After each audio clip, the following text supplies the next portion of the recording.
There's only like a couple of issues that can happen. You have payment holds, like merchant holds. The worst one is a Shopify ban. Under Shopify ban is payment ban, and then Facebook shit. We were in school. Officially dropped out this semester. Oh, that's sick. That's sick. So you saw the 20K days and you're like, yo, fuck school. We're hopping out. How much are you guys doing a day? Basically, I know you guys are like crushing it right now. How much are you guys doing a day? basically 15 to 20K a day for Mm-hmm. a while. And then we got hit with a ton of issues. Like, well, first of all, when we got the first agency ad account, it was a top-up account, Mm-hmm. and we ended up scaling like really, really fast. So we hopped on a call with Adrian. So at that point, we were testing like I think we were doing like 15 or 20 creatives a day, Mm-hmm. but it was like fake because essentially we were putting all our money into testing instead of scaling, getting more money to scale, getting more money to scale. So we had like six or seven or something crazy like that, six or seven winning campaigns. And so then we started up and then so we were literally at like 1K,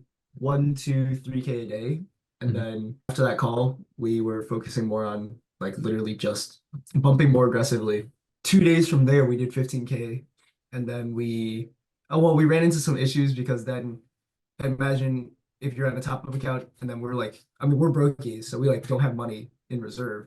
So we Mm-hmm. were only waiting for sales to top up the account. That exploded for a little bit, and then um we lost a ton of learning phases, but then turns out we didn't lose a ton of learning phases. I don't completely know how that works, but then we Mm-hmm. had that up for another, I think like 2 or 3 weeks. But then ever since then, our profit margins dipped a lot. So then we started downscaling a ton, and Mm-hmm. then we also switched over to Blink with CC account because the top up account is It's not good. and then that's where we're at now. The ad account got disabled ever since we plugged in an Amex card and Mm-hmm. it account, but ever since then also like pretty early on, like probably like 3 days after our first 15K day, we got hit with a ton of payment holds, and now we actually have like probably like 90,000 held up or Yeah, something like that. everyone goes through that when they start. I will say this though, when you get a reserve on a Shopify account, typically you don't get another reserve after that. So you'll just get like one, and then after that, it's pretty like they like reinstated. There's also like a little trick I can give you guys as well. I talked about it on the call we had today as well. There's a way to get off of reserves. If you take Shopify Capital, a lot of the times like you can be like, hey, we took Shopify Capital, can you help us get a reserve off? Like sometimes that helps.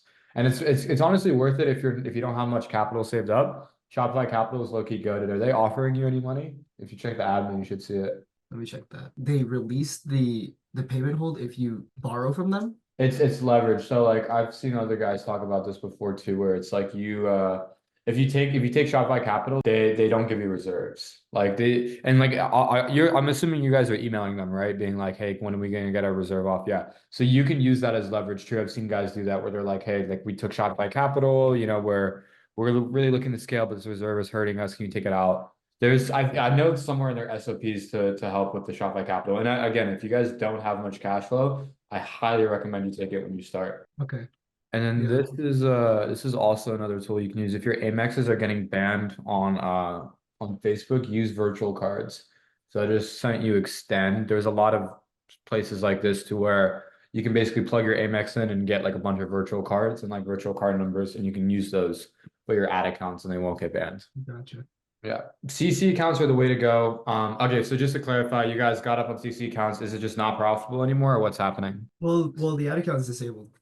Oh, the ad So account. it's Have you just used Blank or have you tried other agencies as well? no, we went from Pinnacle at the top of account, and then straight to Blink, and that's it. Pinnacle has CC accounts as well. You can ask them for. Mhm. That's definitely doable. I would get a Pinnacle CC account. And to be honest, I mean, the thing is, like, this is why I don't tell people to start with top-up accounts because it's like when you build momentum on an ad account, that's the ad account you want to commit to, right? So the thing is, if you saw profitability and good success on a top-up account, you might just keep scaling that. I would say take the Shopify capital, just throw all that money into the ad account and just you'll really never run out. Like just throw 5K at a time, depending on how much Shopify is offering you.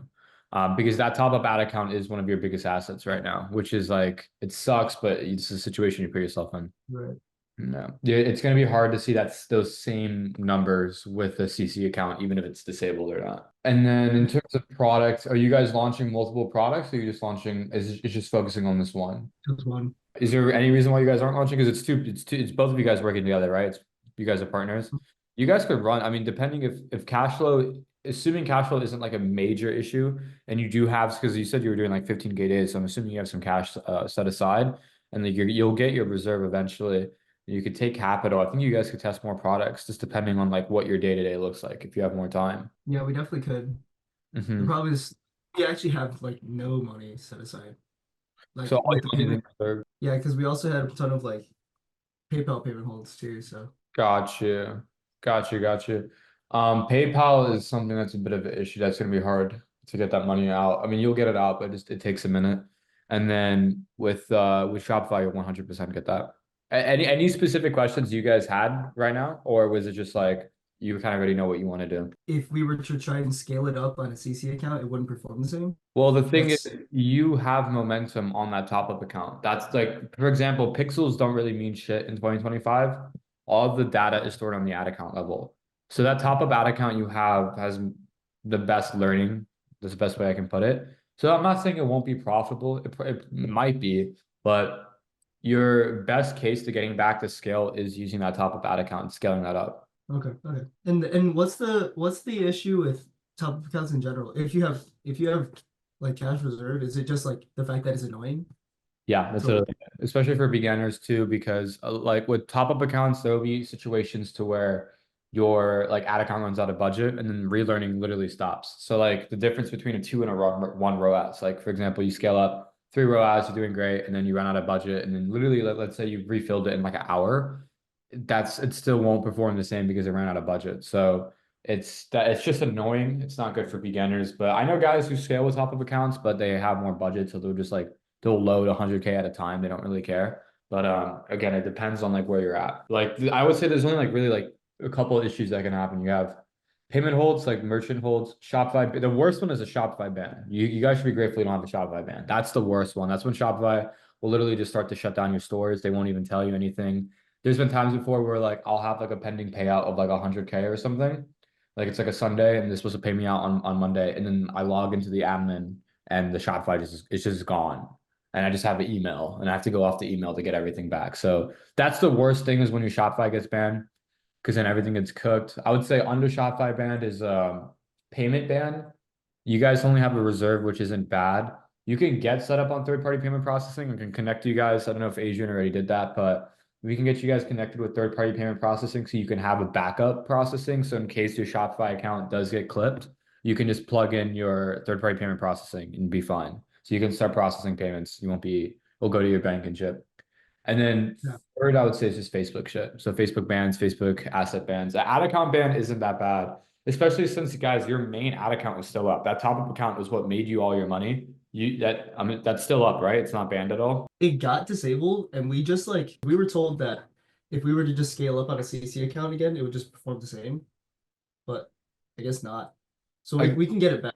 They're because they were in the process of like refunding it, and then they were saying that like oh, so they took away access to the account for a little while because they thought we were done with it, but then they were saying that we should probably like clean up the account with any like extra aggressive ads, and then they'll do the refund, and then we'll be on our way. But I guess we can just tell them that we want to keep the account.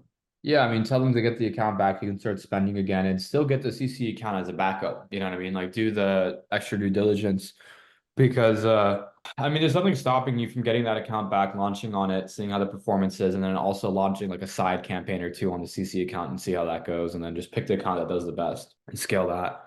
But yeah, I think the top up account again, it's like it's a situation you guys are in. I mean, the top up account is the one that's doing the best, so that one can scale, right? Can we do it like we have a CC account and we have our main top up account, and then we just launch um five testing creatives on this one a day and five on this one a day, I and wouldn't then do just a complete 50-50 split. What I would do is like, okay, first of all, use triple whale UTM tracking and have the same pixel on both ad accounts. So you can use triple whale to see everything. That's like on the analytical perspective. I would get that top up account. Let's say, assuming it depends on which one you get first. Let's say you get the top up account first, then you'll just turn campaigns back on and try and spend there. And then let's say you're spending a couple hundred or a couple $1,000s a day.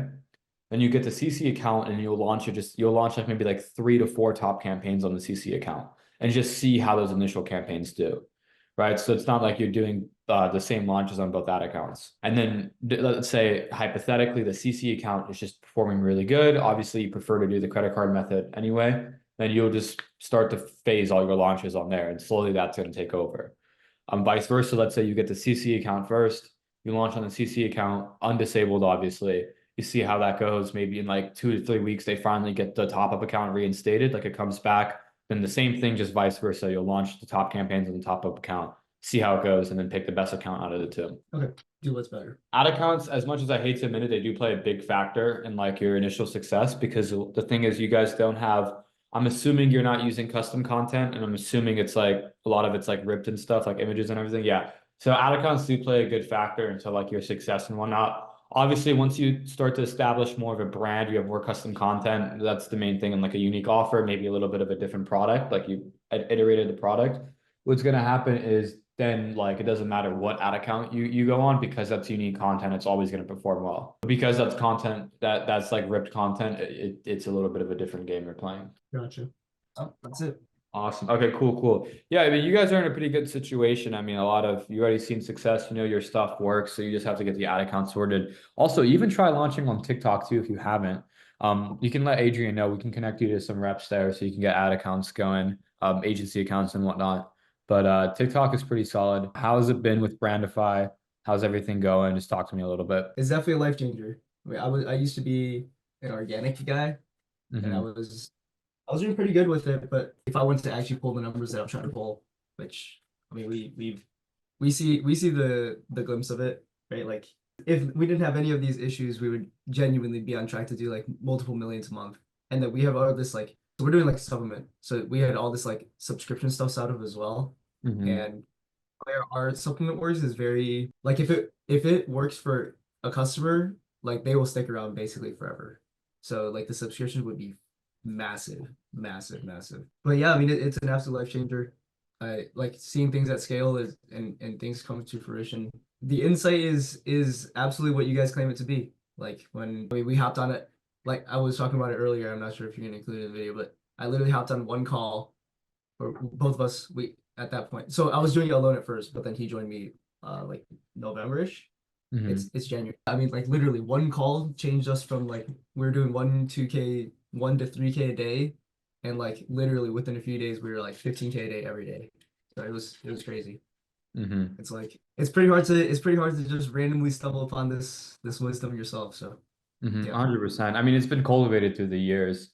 And it's the bigger picture too. Like I like what you were saying about this sub, because like if you can get subscription going well for a supplement brand, like that's a real business. You know what I mean? Like there's so many ways to drop ship, and that's why like we've been pushing more people in the community to sell like supplements and whatnot, because our supplier supports it. You know, we actually saw a lot of the manufacturing I did like 2 weeks ago, and it's really solid stuff. So the supplier supports it, and like, dude, it's like, for example, if you have like you could even chat GBT this too. If you have like over 100K MRR built up on a brand, which is not hard to get, you know, like for example, if you're doing let's say 20K days at even just like a 30% opt-in rate. I don't even know what the math is on that, I'll tell you. If you're doing 20K days at like a 30% opt-in, which is that's like 6,000 in opt-in and MRR a day. Within month one, you're ready at 100K MRR, right? And like, dude, that's a brand. If you're doing 100K MRR over 1 million a month, assuming you got to that point, you can sell that thing for like, depending on who you sell it to, close to 10 M's, right? And that's life-changing money. Now the thing is with a lot of exits, it is like not fully cash, but like depending on like who you sell it to, you can get like over 5 M's cash for that thing.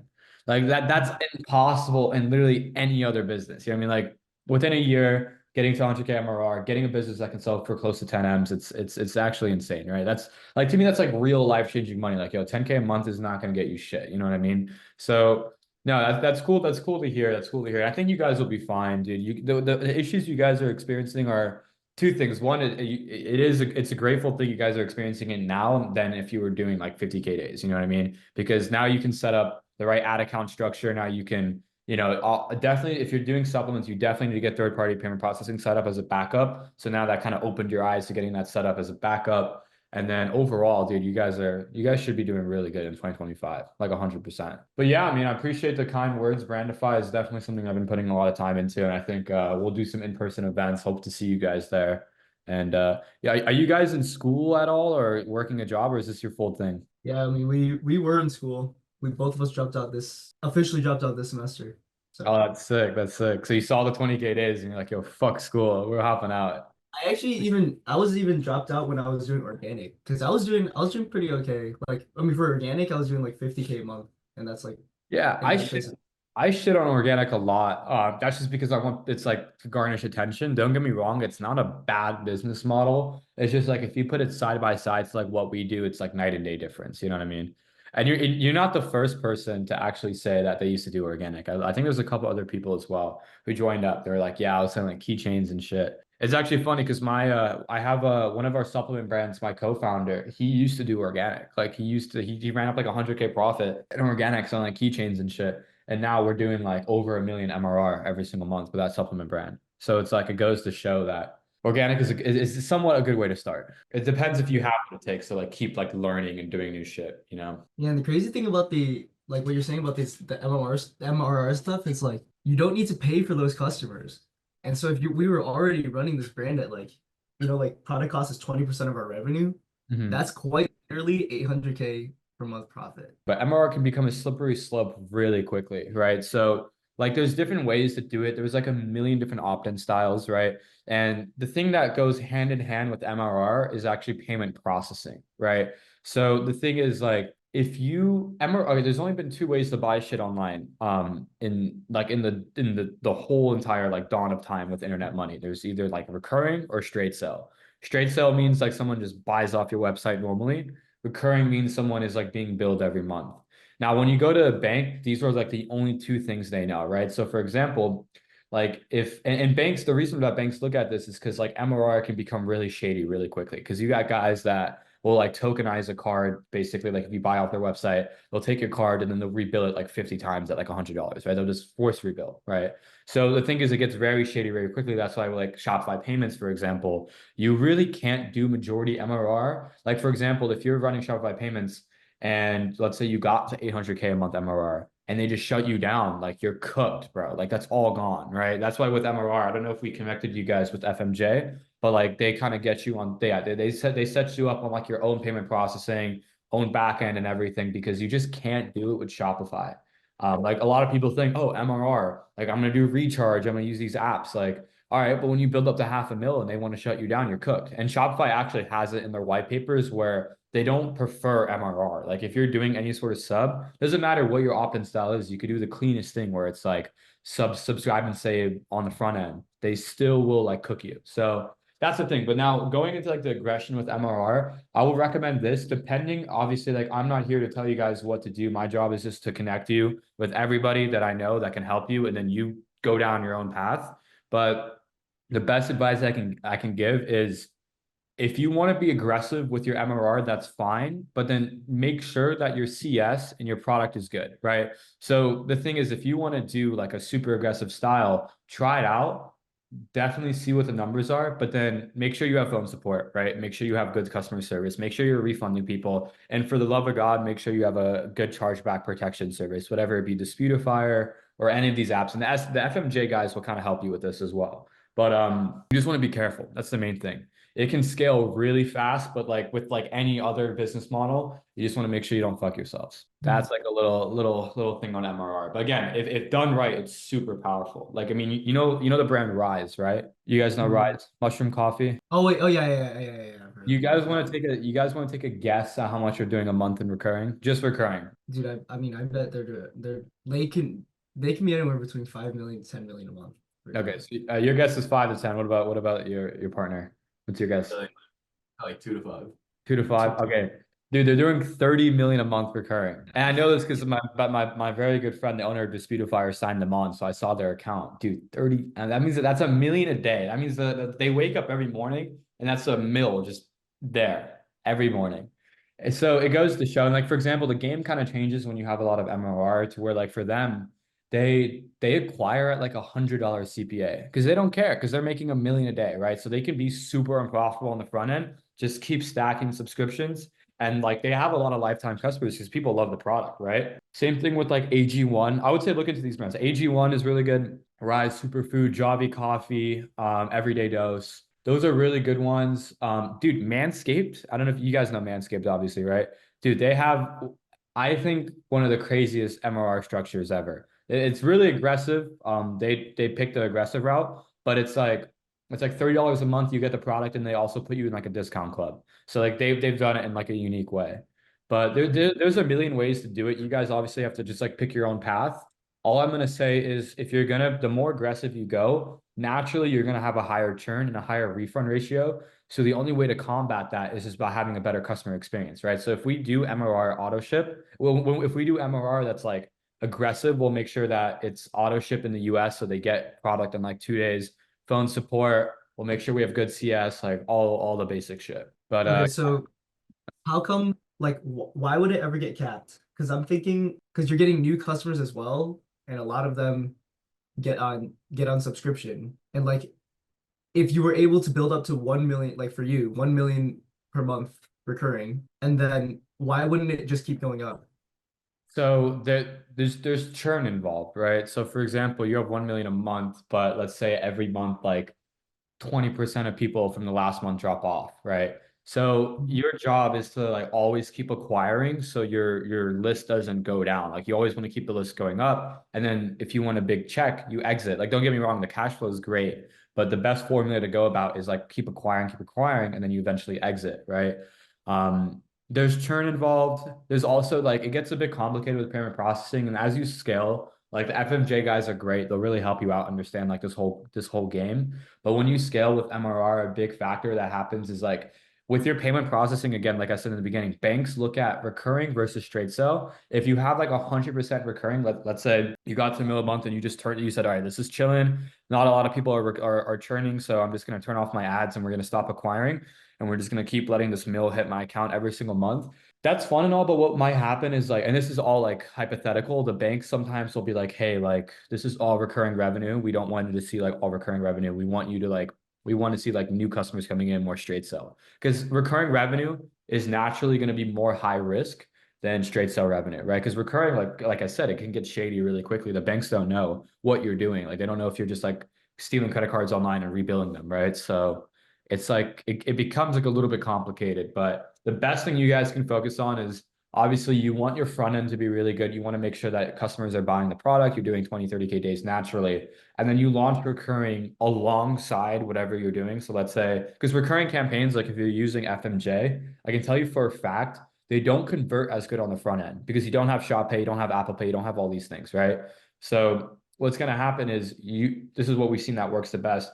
You have 20, 30K day in sales coming to your like normal LP, and that's like making you your money. But then on the side, maybe you have a couple grand a day spending going to like your FMJ stuff, right? And then that might be pretty unprofitable. It might be bringing down your day-to-day profit, but then obviously you're building up the MRR. Eventually, maybe in like 4 to 5 months, what you can do is then shift a majority of your spend to the FMJ stuff, right? So again, it's how you want to go about it. You might get super fucking lucky and launch FMJ, and then it's just like a super good CPA, and you can just scale to the moon profitably. That's like the best case scenario. But it's just you have to kind of be ready for everything. Yeah, actually, I didn't think about that. If it's 20% of customers that drop off, let's just use that number, and you're acquiring customers at whatever, let's just say like 1,000 a day, then eventually 20% is 1,000 a day, and then it levels out like that, right? Yeah, well, the 20% drop off is like month by month. So like again, like it just really depends on your offer. But like for example, if like you have 1,000, let's say for simplicity sake, let's say you had 1,000 customers on your list, right? Every month is different. It's like first month might be 20%, second month might be 40%, third month might be like 10%. Like every formula is different, right? But the thing is, there is a certain time where it depends on the offer, but usually after like month six, if you depending if you're doing digital subscription like VIP Club or if you're doing reship like auto ship, there is a certain point to where like your churn becomes like basically zero. And those are called like lifetime subs, right? So every business should like in theory optimize for lifetime subs because though that's what really like bumps up your valuation if you have people that like stay on forever. But it depends on your product offer, it depends on so many things. That's it. That's it. Awesome, awesome. Well, again, I appreciate you guys being in Brandify. All the nice words you said as well is really, really good because we really try and build this to be like something that people like. But yeah, all right, I'll see you guys on the weekly calls and I appreciate your time.